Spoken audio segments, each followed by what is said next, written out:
How do how do buyers evaluate risk beyond numbers? What else should we think about? And also, just like a little curveball, how much of this stuff is really doable way in advance? When a buyer looks at your business, the first thing they're going to do is look at your numbers. They want to see, is this business profitable enough? Is it financially sound? Does it make sense?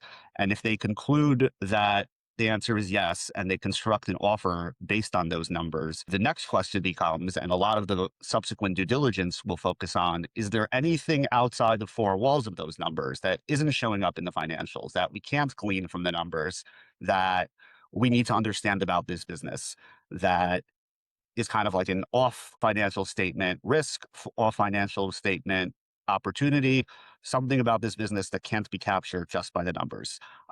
And things like that include the nature of your contracts, for example.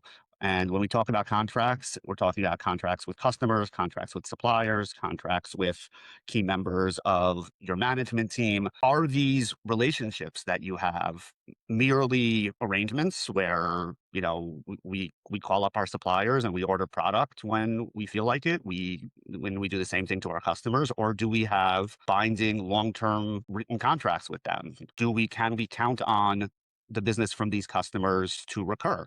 Are they locked into certain pricing?